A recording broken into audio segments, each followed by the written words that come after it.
अस्सलाम वालेकुम दोस्तों, की हाल चाल ने जनाब। तुसीं देखते पे हो अपना देश पंजाब टीवी ते मैं तुहाडा मेज़बान मुहम्मद रदीफ खरल। सब तो पहले अपने चैनल को करना है सबसक्राइब ते बेल आइकन ते क्लिक करना है एक अच्छी ते बेहतरीन वीडियो का नोटिफिकेशन हमेशा की तरह वीरां भरावां ते सज्जणां नूं मिलदा रहे। वीरां वास्ते जनाब सुबह शार्ट होने की वजह तो मंडी आए। वीरां वास्ते जनाब दो जानवर ने। बड़ा पुराना दोस्त है साडा, बड़ा वेख्या है यूट्यूब चैनल से पहले भी। आसफ मराड़ बच्ची है जनाब, मूँह तो चार दंद मगर बच्चा दुध इस वेले बच्ची को जोड़ा भी है तो सामने ओदी नज़र आ जाएगा, सामने आ जाएगा। बच्ची की क्वालिटी कैपेबिलिटी नस्ल जात पूरी इंपोर्टेड है, पूरी क्लास दी है, पूरी खूबसूरत है, पूरी वलैती है और पूरी नस्ली है। अरब वाला मंडी तरीक 11 बच्ची की नस्ल जात वीरां दे सामने मगर बच्चा इंपोर्टेड बच्ची है, पूरी कमाल दी और पूरी नस्ली। बाकी लेने देने हमेशा की तरह मुकद्दर सिर तो मोनी और जनाब वीरां ने बिल्कुल पूरी तसल्ली के नाल जानवर वेख लेना है। इंशाल्लाह क्वालिटी से कदे भी कंप्रोमाइज़ नहीं होंदा।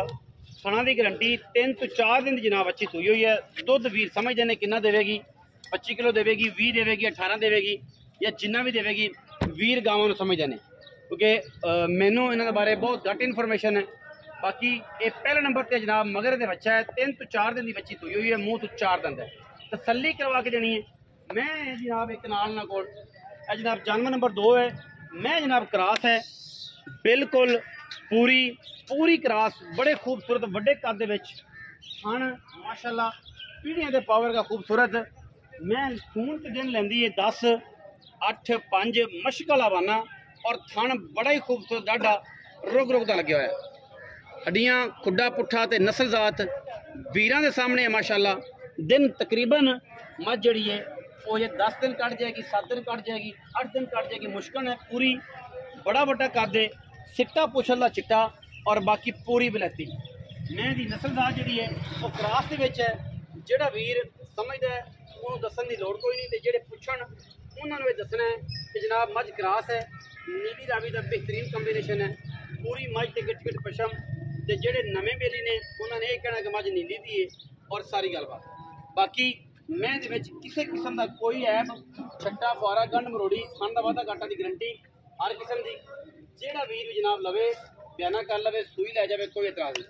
मझ माशाल्लाह हर एंगल तो पूरी है। मुल पा जड़ा है वो सामने आ जाएगा ठीक 1.5 to 2 मिनट बाद। वीडियो शॉर्ट बना रहे हैं, वड्डी नहीं बनाते पे। आसफ भाई आओ हाँ जी, अस्सलाम वालेकुम। आसफ भाई की हाल चाल है? हमेशा ही तरह हौली ही बोलना है, उच्चा बोलिया कर। ये तबीयत ठीक है? अच्छा पिंड थान लभदा ही नहीं ना तू, तेरे अगली मंडी की पिछली मंडी है। चलो आज मेहरबानी की दसे फोन किया आ गए हैं। बच्ची कितने दिन की सूई है, दुध कितना? तीसरा दिन सूई। अच्छा बच्चे ने छाड़ते 10 to 12 किलो दुध दो टाइम बोला हाँ, जूड़ पाओ ना पाओ हिलदी नहीं। पैसे कितने? ते मुँह 4 दंद अजे पूरे नहीं किए, अजे पूरे नहीं। हाँ जी, पैसे कितने? पैसे मैं 4 लाख 90। 4 लाख 90। कोई वीर भरा प्यार मोहब्बत ना लवे तो इंशाल्लाह प्यार मोहब्बत कर लांगे कि उन्नी भी हो जाएगा। हाँ जी, उन्नी भी। मझ कितने से? माई दूसरा सुबह कदों सूंगी?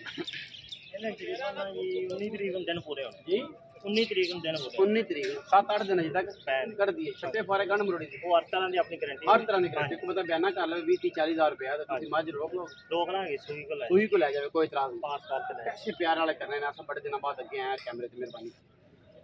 माई तो ज्यादा पैसे 7 लाख वो पक्के गल कर सोने भरावां 6 लाख 80 हज़ार 6 लाख 80 हज़ार।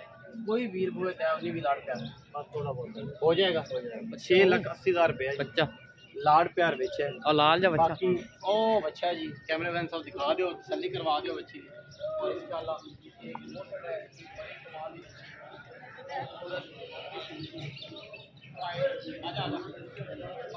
इंशाल्लाह कोई वीर लवेगा इकट्ठा तो उन्होंने जनाब और गुंजाइश हो जाएगी, और प्यार हो जाएगा, और मोहब्बत हो जाएगी। बच्ची बढ़िया सील है और माशाल्लाह वीर तसल्ली कर लैन। देखते पे हो पूरी तसल्लियां वाली है माशाल्लाह, बढ़िया सीलतां वाली है। तो ये जी सील चीज़ां सानूं चाहिए ने। बाकी वीडियो अच्छी लगे वीडियो लाइक शेयर कमेंट करना है, अपनी राय ना सानूं जरूर आगाह करना है। पाकिस्तान जिंदाबाद, पाक हमेशा।